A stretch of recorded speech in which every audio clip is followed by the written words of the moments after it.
Bonjour, mon nom est Jasmine. Je suis coach et conseillère stratégique en affaires. Dernièrement, je me suis donné comme challenge de faire du réseautage. Parce que cette année, je m'étais donné comme objectif de rencontrer plus de monde, d'avoir plus de, en anglais, on dit eyeballs, dans le fond, plus de yeux, plus d'œil sur mon contenu et plus d'oreilles sur mon contenu.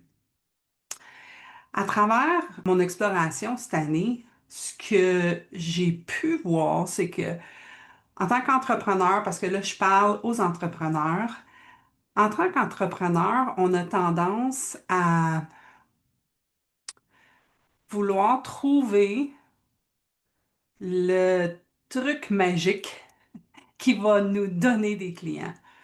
Et je me rends compte que le truc magique, dans le fond, c'est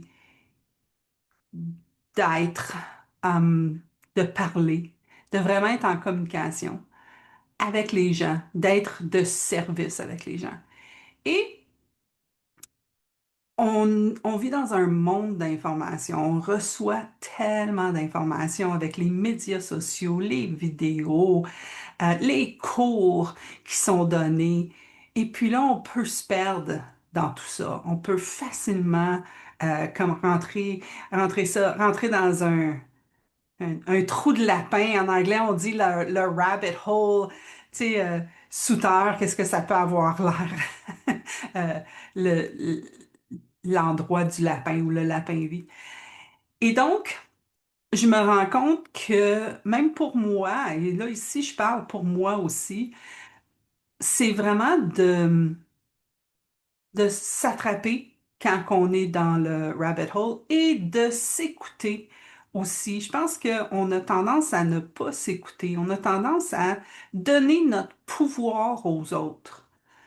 Et dans ma pratique, dans mon coaching, dans ce que j'offre à mes clients, je veux vraiment que mes clients soient le pouvoir de leur entreprise. Je veux que ce soit eux autres qui disent, moi, je veux faire ça. Et après ça, qu'on trouve les outils, les manières de le faire. Maintenant, on pense qu'on va avoir la réponse, la, la réponse. Comme, je vais le faire comme ça, et puis là, on fait un plan, et puis on part. Puis, je vous dis que c'est vraiment pas comme ça que ça fonctionne. Parce que à chaque moment qu'on est en action, on reçoit de la nouvelle information. Et puis, il faut la voir, cette nouvelle information-là. Si on ne voit pas l'information, ben là, on continue dans un chemin qui est, dans le fond, irréel, qui devient plus ce qui se passe. Fait que souvent, ce que je dis aussi à mes clients, c'est que votre entreprise, c'est un organisme vivant.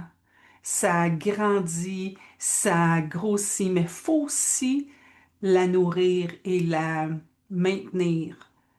Et je pense qu'on a tendance à vouloir grandir, vouloir avoir plus de clients. Puis je suis pas en train de dire que faut pas avoir plus de clients. On en veut tous plus de clients. Le problème, c'est que on a besoin de grandir, nous, en tant qu'entrepreneurs, puis de vraiment être, en anglais, on dit grounded, mais d'être vraiment solide dans notre message, dans ce qu'on dit, dans ce qu'on offre. Et c'est ce que je vais explorer avec vous, parce que ce que je me rends compte, c'est que je vois un paquet de malentendus. Comme le fameux malentendu de on va aller chercher plus de followers dans nos médias sociaux et donc là, on va faire plus de clients. Et ça, c'est un piège Parce que c'est pas parce que tu as plus de followers que tu vas faire plus de clients. Puis il y a un paquet de monde qui sont en train d'écouter présentement qui sont comme moi. C'est vrai ça, c'est vrai. J'ai une copine, elle a 100 000 followers. Puis juste pour me, me le prouver à moi-même, je l'ai appelée avant de faire la vidéo. Et puis, j'ai dit, écoute, je sais que tu as 100 000 followers, puis je sais qu'elle a investi beaucoup d'argent là-dedans. Elle a fait des annonces, elle a, elle a engagé quelqu'un, elle avait une personne qui faisait carrément tous ses médias sociaux pendant des années. Ça, c'est des milliers de dollars pour atteindre 100 000 followers. Et j'y ai demandé, combien de messages est-ce que tu reçois sur tes médias sociaux? Puis elle me dit, j'en reçois pas. Ce qu'elle reçoit, c'est des clients qu'elle a déjà, qui vont lui envoyer un message par-ci par-là pour lui dire, hey, c'était quoi ça déjà? Tu sais, ils vont lui poser une question déjà directe, mais il n'y a pas de lead qui sort de là. Fait que j'ai demandé, alors, pourquoi est-ce que tu as investi cet argent-là? Puis, est-ce que tu es satisfaite? Puis elle me dit, écoute, présentement, la seule chose qui ressort de pour qu'est-ce que ça fait d'avoir 100 000 followers, c'est, en anglais, elle a dit bragging rights. Ça lui donne le droit de se vanter, finalement. Fait que quand elle rencontre des clients, elle dit, moi, j'ai 100 000 followers. Et essentiellement, oui, c'est cool quand on se vante, puis qu'on est capable de dire, puis que le monde pense, ah, elle est bonne. Mais est-ce que c'est vraiment ça qu'on veut faire? Est-ce que c'est vraiment ça qu'on veut faire en tant qu'entrepreneur? Maintenant, la réponse pour moi, c'est non.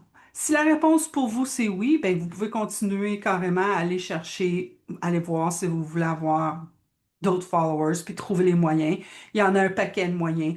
Vous pouvez en acheter, vous pouvez faire du follow for follow, vous pouvez faire un paquet d'affaires pour avoir des nouveaux followers. Mais si ce que vous voulez, c'est vraiment avoir quelque chose qui va vous satisfaire, qui va vous faire sentir comme, OK, je fais quelque chose de ma vie. Puis là, je veux pas offenser personne, mais ça a une différente énergie euh, que de vouloir se vanter. Moi, je veux faire une différence dans le monde.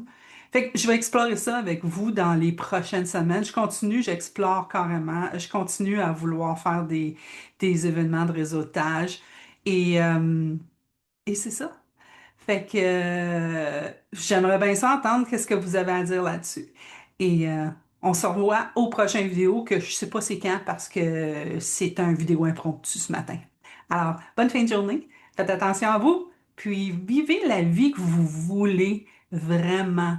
La vie qui va vous faire être rempli, fulfilled, comme on dit en français, en anglais. Et je vais travailler sur mon langage en français aussi. Alors, bonne fin de journée. Bye tout le monde.